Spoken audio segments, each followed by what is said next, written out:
ស្វាគមន៍ប្រិយមិត្តមកកាន់វីដេអូសម្រាប់រឿងការពីវីដេអូមុន admin ឲ្យប្រិយមិត្ត comment រឿងដែលចង់ឲ្យ admin សម្រាយឥឡូវ admin បានរកឃើញថាមានប្រិយមិត្តជាច្រើនបាន comment ឲ្យ admin នឹងសម្រាយរឿងមួយដែលមានចំណងជើងថា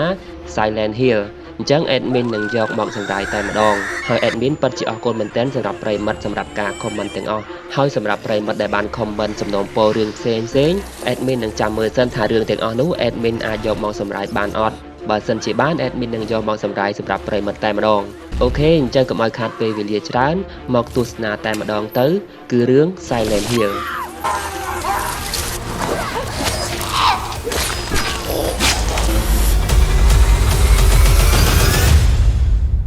ដំណើរសាច់រឿងដំបូងគេបានបង្ហាញអំពីតួអង្គស្រីមានឈ្មោះថា Rose ដែលនាងមានកូនស្រីម្នាក់មានឈ្មោះថា Sharon ដែលនៅយប់មួយស្រាប់តែមានអ្វីម្យ៉ាងពងពួក Sharon បានដើរចេញពីផ្ទះកាត់យប់មកក្បែរជ្រោះមួយទើប Rose និងប្តីរបស់នាងឈ្មោះថា Chris បានទៅតាមជួយទាន់ពេលវេលាហើយនៅពេលនោះផងដែរ Sharon កូនរបស់នាងក៏បានស្រែកថា Silent Hillលុះបន្ទាប់ពីថ្ងៃនោះនៅពេលដែល Rose បាននាំកូនស្រីរបស់នាងបានដើរលេងនឹងគូរូបប្តីរបស់ Rose បានឆែកមើលព័ត៌មានដែលតាក់ទងនឹង Silent Hill នោះដែល Silent Hill នោះគឺស្ថិតនៅផ្លូវ Virginia លុះនៅពេលដែលនាងបានយកកូនរបស់នាងត្រឡប់មកពីដើរលេងវិញនាងក៏បានឈប់ចាក់សាំងស្រាប់តែពេលនោះនាងក៏បានឃើញគំនូររបស់ Sharon បែរទៅជាអាក្រក់ដែលធ្វើឲ្យ Sharon នាងចាប់ផ្ដើមភ័យខ្លាចជាខ្លាំងដែលនៅពេលដែល Rose បានចូលទៅខាងក្នុងទិញរបស់ខ្លះនិងបានសួរអ្នកលក់ថាមានស្គាល់ Silent Hill ដែរទេដែលស្របពេលនោះប៉ូលីសស្រីម្នាក់មានឈ្មោះថា Sibol បានមកសួរ Sharon ដោយសារតែឃើញនាងបានស្រែកបុននេះ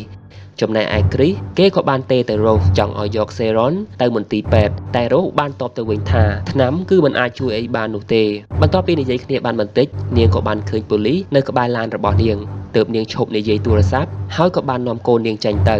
ដែលការធ្វើបែបនេះធ្វើឲ្យប៉ូលីសស៊ីបលចាប់ផ្ដើមសង្ស័យហើយក៏បានកត់លេខឡានរបស់នាងទុកលុះនៅពេលដែល Rose បានចេញពីទីនោះបានបន្តិចស្រាប់តែប៉ូលីសស៊ីបលបានតាមពីក្រោយនាងដែលបន្ទាប់ពីនាងបានឈប់ឡានបន្តិចនាងក៏បានជិះឡានគេចពីស៊ីបលតែម្ដងហើយនាងក៏បានជិះឡានទៅកាន់ផ្លូវមួយដែលមានឈ្មោះថា Silent Hill ទៅពេលនោះស៊ីបលនាងក៏បានដេញតាមបន្តទៀតដែលនៅពេលដែលឡាននាងជិះបានឆ្ងាយបន្តិចស្រាប់តែវិទ្យុក្នុងឡានរបស់នាងក៏បានបញ្ចេញសំឡេងចម្លែកហើយភ្លាមនោះក៏មាននារីម្នាក់ដើរឆ្លងកាត់ផ្លូវថ្នល់បណ្ដាលឲ្យឡានរបស់នាងបានរេចង្កូតលុះនៅពេលដែល Rose បានដឹងខ្លួនឡើងវិញនាងបែរជាបាត់ Sharon ហើយនាងបានមកដល់ Silent Hill បន្ទាប់ពីនោះនាងក៏បានដើរទៅមុខរកកូនស្រីរបស់នាងទើបភ្លាមនោះនាងក៏បានឃើញក្មេងស្រីម្នាក់រត់នៅក្បែរមុខនោះទើបនាងគិតថាជា Sharon ក៏បានដេញតាមរហូតដល់ផ្លូវក្រោមដីមួយតែនាងដេញតាមមិនទាន់តតែសោះហើយរំពេចនោះស្រាប់តែនាងបានឮសំឡេងប្រកាសអាសន្នបានបន្លឺឡើងឯមេឃក៏ចាប់ផ្ដើមងងឹតទើបបន្ទាប់មកនាងក៏បានកេះដាច់កេះដើរចូលទៅខាងក្នុងរកកូនរបស់នាងដែលបន្ទាប់ពីបានចូលទៅខាងក្នុងបានបន្តិចស្រាប់តែនាងបានឃើញក្មេងស្រីនោះរត់ម្ដងទៀតទើបនាងបានដេញតាមរហូតបានឃើញមនុស្សម្នាក់ត្រូវបានគេចងព្យួរទីនោះយ៉ាងគួរឲ្យខ្លាចបំផុតហើយភ្លាមនោះផងដែរស្រាប់តែមានបិសាចមកយ៉ាងច្រើនដើរសម្ដៅមករកនាងទើបនាងបានរត់គេចខ្លួនពីទីនោះតែនៅពេលនោះបិសាចក៏បានចាប់នាងជាប់ហើយនាងក៏ចាប់ផ្ដើមស្រែកយ៉ាងខ្លាំងទើបបណ្ដាលឲ្យបិសាចទាំងនោះបានរលាយអស់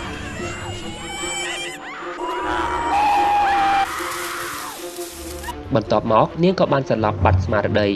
នៅពេលដែលនាងបានដឹងខ្លួនឡើងវិញមេឃក៏ចាប់ផ្ដើមភ្លឺហើយបន្ទាប់ពីនាងបានទៅដើរមើលផ្លូវស្រាប់តែផ្លូវត្រូវបានកាត់ផ្ដាច់ថែមទៀតហើយរំពេចនោះក៏មាននារីម្នាក់ដើរមកដែលនាងមានឈ្មោះថា Dora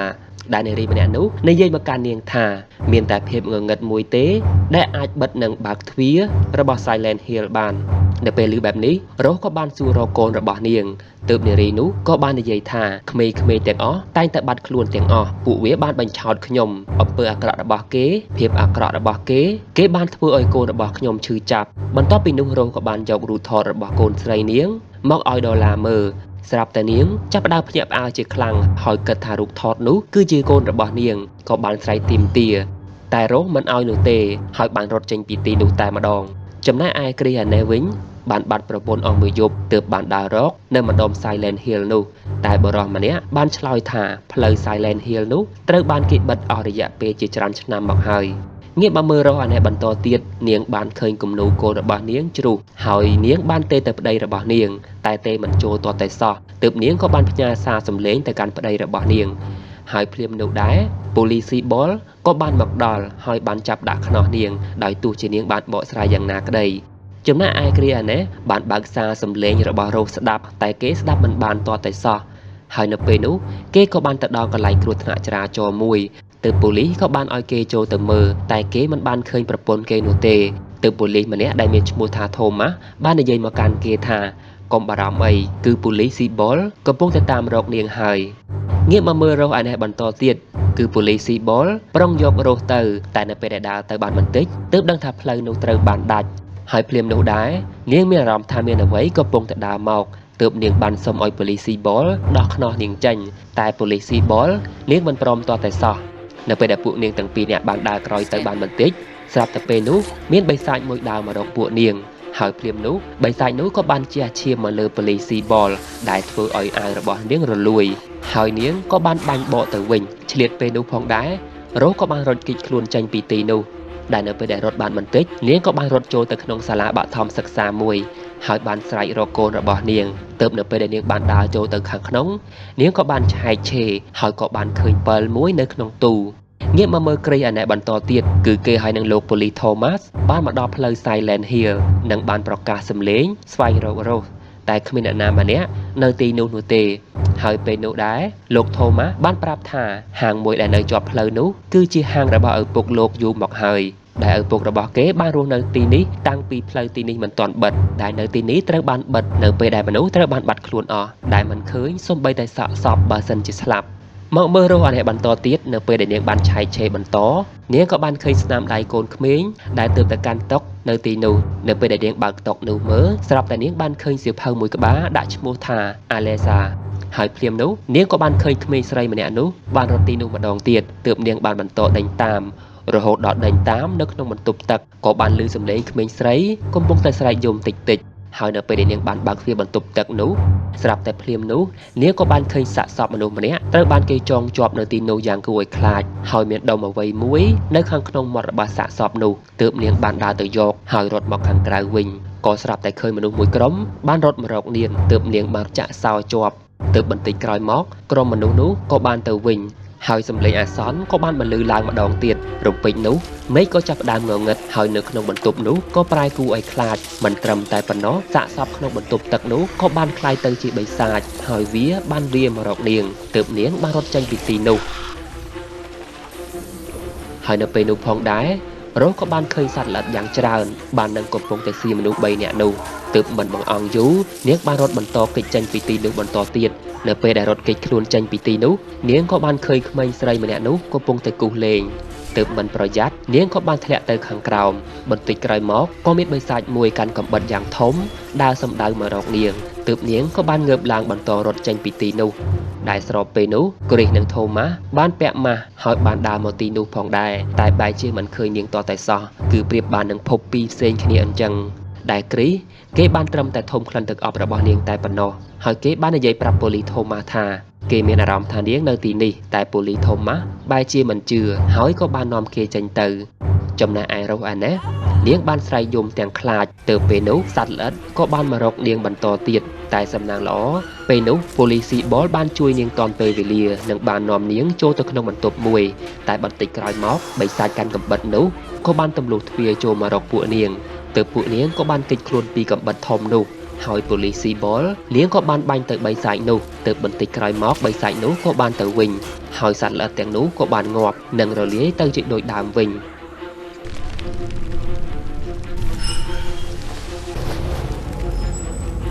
ទើបបន្ទាប់ពីបានចេញពីបន្ទប់នោះរស់ក៏បានឲ្យរបស់មួយទៅប៉ូលីសស៊ីបុលមើលហើយនាងក៏បាននិយាយថានាងបានឃើញរបស់នេះនៅក្នុងមាត់របស់សាកសពបិសាចនោះដែលនាងគិតថាដុំនេះគឺជាបំណែកមួយនៅក្នុងអូតែដូច្នេះនាងគិតថាកូនស្រីរបស់នាងអាចនឹងនៅអូតែមិនខានចំណែកឯលោកគ្រីហាណេសគេបានត្រឡប់មកពី Silent Hill វិញហើយគេក៏បានទេទៅផ្នែកថតឯកសារសំឡេងដែលប្រពន្ធរបស់គេបានផ្ញើមកនោះហើយគេស្ដាប់មិនបានប៉ុន្តែផ្នែកថតឯកសារសំឡេងមិនអនុញ្ញាតឲ្យគ្រីបាននោះទេងាកមកមើលរស់អាណេសបន្តទៀតនៅពេលដែលពួកនាងបានដើរទៅបន្តស្រាប់តែនាងបានឃើញនារីម្នាក់ទៀតមានឈ្មោះថាអេណាកំពុងតែគប់ស្ត្រីម្នាក់ទៀតទៅលើដុល្លារដែលរស់បានឃើញពីមុននោះហើយអេណានាងក៏បានបាត់កូនដូចរស់ផងដែរទើបបន្តិចក្រោយមកស៊ីបុលក៏បានឃើញរបស់មួយដូចទៅនឹងរបស់ដែលរស់បានយកពីមាត់សាកសពនោះហើយស្របពេលនោះ នាងក៏បានឃើញរូបគំនូរនៅក្នុងទូលេខ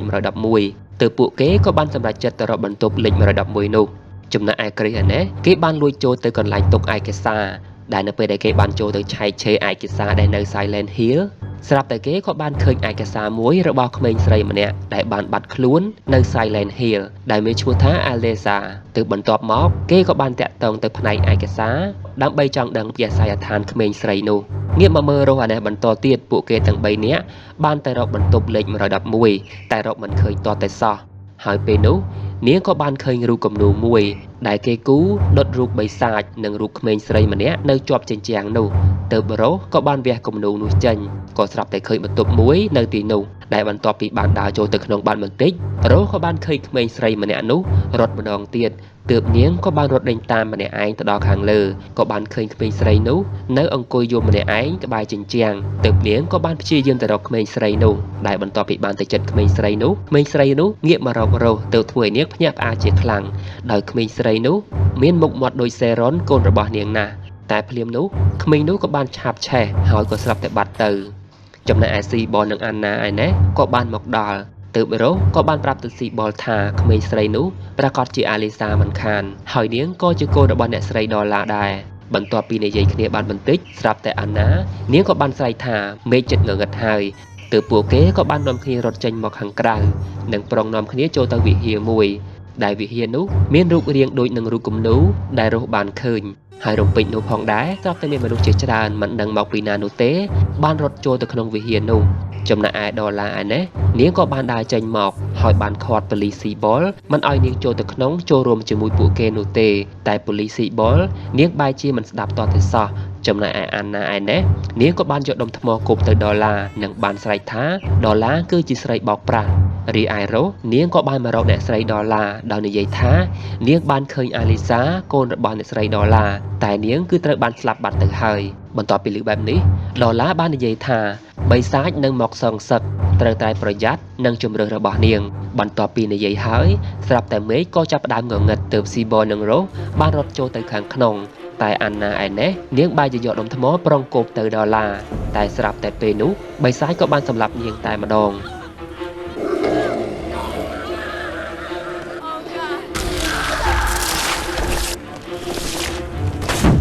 បន្ទាប់ពីពួកគេបានចូលទៅដល់ខាងក្នុងស្រាប់តែគ្រប់គ្នាបានជេររស់និងស៊ីបលថាពួកនាងគឺជាបិសាចហើយបន្ទាប់មកក៏បានដេញពួកនាងចេញទៅខាងក្រៅទើបស៊ីបលក៏បានយកកំភ្លើងបាញ់ទៅខាងលើទើបពួកគេទាំងអស់គ្នាក៏បានខ្លាចស្របពេលនោះផងដែរស្រាប់តែមានស្ត្រីម្នាក់ដែលជាអ្នកគ្រប់គ្រងសាសនានៅទីនោះក៏បានដើរចេញមកដែលនាងមានឈ្មោះថា Christy Bella ដែលបន្ទាប់ពីបានដើរមកដល់ស្ត្រីម្នាក់មានឈ្មោះថា Eleanor បានស្រែកយំថារស់ហើយនឹងស៊ីបលនាងបានលបួងដុល្លារឲ្យនាងបានស្លាប់ពេលឮបែបនេះ Christy Bella នាងក៏បានតបថាដុល្លារនាងធ្លាប់ប្រឆាំងនឹងច្បាប់នៅទីនេះគឺនាងចង់ទៅនៅខាងក្រៅខ្លួនឯងនោះទេបន្ទាប់ពីនិយាយហើយពួកគេក៏បាននាំគ្នាអធិដ្ឋានដល់ព្រះទាំងអស់គ្នាងាកមកមើលលោកគ្រីហើយណាលោកបានមកដល់មណ្ឌលកុមារកំព្រាដែលជាកន្លែងដែលក្មេងស្រីឈ្មោះថាអាឡេសាបានធ្លាប់ស្នាក់នៅមុនពេលដែលនាងបានបាត់ខ្លួនដែលនៅទីនោះគ្រប់គ្រងដោយអ្នកស្រីម៉ាការ៉េតទើបនៅពេលដែលគ្រីបានសួររឿងរ៉ាវរបស់ក្មេងស្រីនោះស្រាប់តែអ្នកស្រីម៉ាការ៉េតមិនព្រមនិយាយទាល់តែសោះទើបពេលនោះផងដែរប៉ូលីសថូម៉ាស់ក៏បានមកដល់និងបានចាប់ដាក់ខ្នោះគ្រីសថែមទៀតផងបន្ទាប់មកលោកថូម៉ាស់ក៏បាននាំគ្រីសមកនិយាយគ្នាដោយលោកបានបង្ហាញដៃរបស់លោកដែលមានស្នាមភ្លើងឆេះនិងបាននិយាយសម្របសម្រួលឲ្យគ្រីសត្រឡប់ទៅផ្ទះរបស់គេវិញទុកឲ្យរឿងទាំងអស់នេះប៉ូលីសជាអ្នកដោះស្រាយវិញមកមើលរស់អានេះបន្តទៀតនៅពេលដែលនាងបាននិយាយជាមួយនឹង Christy Bella រឿងកូនរបស់នាងដែលបានបាត់ខ្លួនទើប Christy Bella នាងក៏បាននិយាយប្រាប់ថាមានតែបិសាចទេដែលដឹងថាកូនរបស់នាងនៅទីណានៅពេលដែលដឹងបែបនេះរស់មិនខ្លាចនឹងទៅរកកូនរបស់នាងបន្តនោះទេទើបបន្ទាប់ពីនោះពួកគេក៏បានចេញពីវិហារជួយជូននាងទៅរកកូនរបស់នាងដែលបន្ទាប់ពីបានចាក់ចែងទៅរកបានបន្តិច Christy Bella ក៏បានប្រាប់បន្ទប់ដែលរស់នឹងត្រូវជ្រើសរើសទៅខ្លួនឯងដែលបន្ទាប់ពីបានគិតបានបន្តិចរស់ក៏បានសម្រេចចិត្តឲ្យគេគាស់ចណ្ដាលយន្តដែលមុននឹងទៅ Christy Bella ក៏បានឲ្យខ្សែករបស់រស់ដែលនាងរើសបានមុននោះឲ្យនាងវិញ ស្រាប់តែភ្លាមនោះនាងក៏បានឃើញរូបថតកូនរបស់រ៉ូសមកដោយអាឡេសាទើបចោទប្រកាន់ថានាងគឺជាម្ដាយបិសាចហើយក៏បានបញ្ជាឲ្យគេចាប់នាងតែនាងក៏បានរត់ចូលទៅក្នុងចណ្ដាយន្តដែលមានស៊ីបលបានជួយឲ្យនាងចូលទៅដែលនៅពេលដែលរ៉ូសបានចូលទៅដល់ខាងក្នុងគ្នារបស់គ្រីស្ទីបែឡាក៏បានសម្លាប់ស៊ីបលតែម្ដង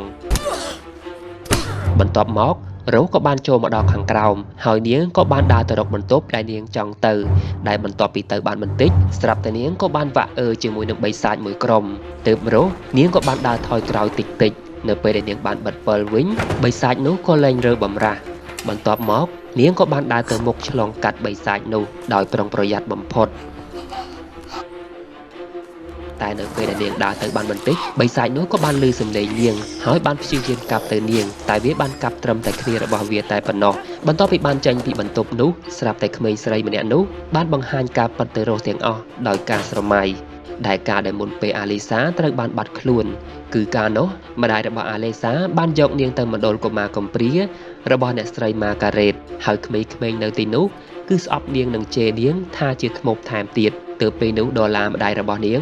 បានយកនាងទៅឲ្យអ្នកស្រីគ្រីស្ទីបែឡាដែលជាអ្នកមានជំនឿងប់ដើម្បីធ្វើពិធីតែម្ដាយរបស់នាងមិនដឹងទេថាគឺគេបានយកកូនរបស់នាងទៅឆ្អើរទាំងរស់ហើយអំឡុងពេលដែលពួកគេកំពុងតែឆ្អើរច្រវាក់ក៏បានដាច់ហើយក៏បានឆាប់ឆេះទីនោះតែម្ដងចំណែកឯប៉ូលីសថូម៉ាស់ក៏បានមកជួយយកនាងចេញពីទីនោះរហូតដល់រលាដៃមានស្នាមមកដល់បច្ចុប្បន្នដែលបន្ទាប់ពីបានជួយសង្គ្រោះហើយគេក៏បានយកនាងទៅមន្ទីរពេទ្យស្រាប់តែមានក្មេងស្រីម្នាក់បានផ្ដល់កម្លាំងមកឲ្យនាងបន្ទាប់ពីក្មេងស្រីនោះបានបង្ហាញឲ្យរស់ឃើញរឿងរ៉ាវទាំងអស់នេះហើយស្រាប់តែពេលនោះស្រាប់តែរស់បានឃើញពេទ្យស្រីដែលមើលថែអាឡេសានៅទីនោះហើយនាងក៏បានឃើញអាលីសាដេកនៅទីនោះផងដែរដែលនាងបានរស់នៅទីនេះអស់រយៈពេល30ឆ្នាំមកហើយនៅពេលនោះផងដែររស់ក៏ចាប់ផ្ដើមឆ្ងល់ហើយចោទសួរថាជាអ្នកណាគេទៅពេលនោះក្មេងស្រីនោះបាននិយាយថាខ្ញុំមានឈ្មោះច្រើនណាស់បន្ទាប់ពីនោះក្មេងស្រីនោះចង់ឲ្យរស់ជួយនាងទើបនៅពេលដែលរស់យល់ព្រមក្មេងស្រីនោះក៏បានចូលទៅក្នុងខ្លួនរបស់រស់តែម្ដងងាកមកមើលគ្រីស្ទីបែឡាឯណេះទីបំផុតនាងក៏តាមចាប់សេរ៉ុនបានដោយទោះជាមានដុល្លារម្ដាយរបស់អាឡេសាបានព្យាយាមជួយយ៉ាងណាក្ដីដែលបន្ទាប់ពីបានចាប់យកមកចូលទៅក្នុងវិហារពួកគេក៏បានយកនាងទៅចងហើយនៅទីនោះគេក៏បានចាប់ចងប៉ូលីសស៊ីបលផងដែរដែលនាងមិនទាន់ស្លាប់នោះទេបន្ទាប់មកពួកគេក៏បានដុតប៉ូលីសស៊ីបលទាំងរស់យ៉ាងឃោរឃៅបំផុតបន្ទាប់មកទៀតគេក៏បានយកសេរ៉ុនទៅដុតបន្តតែសំណាងល្អរស់ក៏បានមកខាត់តាន់ពេលវេលានិងបានស្រែកប្រាប់រឿងគ្រប់យ៉ាងទៅគេគ្រប់គ្នាថាគឺរស់មកពីពិភពផ្សេងមួយទៀតចំណែកឯគ្រីស្ទីបែឡានាងបានប្រើភាពភ័យខ្លាចរបស់គេគ្រប់គ្នាដើម្បីគ្រប់គ្រងហើយគ្រីស្ទីបែឡានាងបានដុតក្មេងស្រីដែលគ្មានកំហុសដើម្បីជំនឿរបស់នាងថែមទាំងឲ្យគ្រប់គ្នាធ្វើតាមនាងថែមទៀតផងនៅពេលដែលឮបែបនេះគ្រប់គ្នាបែរជាមិនជឿចំណែកឯគ្រីស្ទីបែឡានាងក៏បានចាក់ទៅរស់ថែមទៀតទើបបន្តិចក្រោយមកស្រាប់តែរស់មិនបានស្លាប់នោះទេហើយនាងក៏បានងើបឡើងវិញទើបរំពេចនោះស្រាប់តែលេចរូបរាងអាឡេសាចេញមក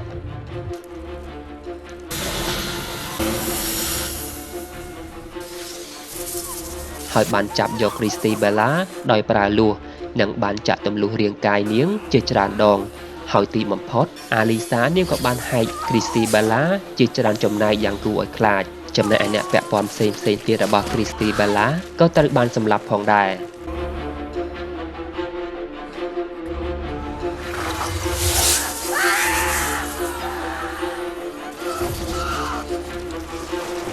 រីឯរស់អាណេះនាងក៏បានទៅជួយដោះលែងសេរ៉ុនមកវិញនិងបានបិទភ្នែកនាងដែលនិយាយទៅកាន់សេរ៉ុនថានេះគ្រាន់តែជាការយល់សប្តិតែប៉ុណ្ណោះទើបនៅពេលនោះក្មេងស្រីនោះក៏បានមកមើលសេរ៉ុនរហូតដល់សេរ៉ុននាងក៏បានសន្លប់បាត់ស្មារតីលុះបន្ទាប់ពីរឿងត្រូវបានចប់នៅពេលដែលរស់នាំកូនរបស់នាងទៅផ្ទះវិញដុល្លារក៏បានចោទសួររស់ថាហេតុអ្វីបានជាអាឡេសាកូនរបស់នាងមិនយកនាងទៅដូចជាគេគ្រប់គ្នាអញ្ចឹងពេលនោះរស់ក៏បានតបទៅវិញថាព្រោះតែម្ដាយគឺជាព្រះនៅក្នុងកៅភ្នែករបស់កូនបន្ទាប់ពីនិយាយហើយរស់ក៏បាននាំកូនរបស់នាងចាក់ចេញពីវិហារនោះហើយបន្តចាក់ចេញពី Silent Hill ដែលនៅពេលដែលនាងបានជិះឡានចេញទៅដល់ផ្លូវដាច់ផ្លូវនោះក៏មានធម្មតាវិញហើយបន្ទាប់មករស់ក៏បានផ្ញើសារសម្លេងទៅកាន់គ្រីសដោយនាងបានប្រាប់ថានាងកំពុងតែទៅផ្ទះហើយ តែនៅពេលដែលប្តីរបស់នាងបានទេទៅវិញគេទេមិនចូលទាល់តែសោះលុះបន្ទាប់ពីបានជិះទៅដល់ផ្ទះសេរ៉ុននាងបានរត់ទៅរកឪពុករបស់នាងដែលកំពុងតែដេកនៅពេលដែលគ្រីសបានភ្ញាក់ឡើងស្រាប់តែគេមានអារម្មណ៍ថាមានមនុស្សកំពុងតែចូលផ្ទះរបស់គេតែគេមិនបានឃើញកូនរបស់គេនឹងរស់នោះទេអរគុណប្រិមិត្តសម្រាប់ការទស្សនាសង្ឃឹមថាប្រិមិត្តនឹងពេញចិត្តការសម្រាយរឿងមួយនេះសម្រាប់រឿងមួយនេះគឺនៅមានវគ្គ2បន្តទៀតអញ្ចឹង admin នឹងចាំមើលថាបើសិនជារឿងនឹងមានអ្នកគាំទ្រច្រើន admin នឹងសម្រាយភាគ2បន្តទៀតតែម្ដងហើយសម្រាប់ប្រិមិត្តណាខ្លះដែលធ្លាប់ទស្សនារឿង Stranger Things គឺរឿងនោះស្តៀងនឹងរឿងនឹងដែរគឺពួកគេស្ថិតនៅក្នុងទីតាំងតែមួយតែភពខុសគ្នាបើសម្រាប់រឿង Stranger Things វិញរឿងនោះគឺល្បីខ្លាំងមែនទែនល្បីជាងរឿងនឹងទៀតហើយ admin គឺចូលចិត្តរឿងនោះខ្លាំងមែនទែនអូខេអរគុណម្ដងទៀតសម្រាប់ការទស្សនាជូនពរសំណាងល្អជួបគ្នានៅវីដេអូលើកក្រោយទៀតបាយបាយ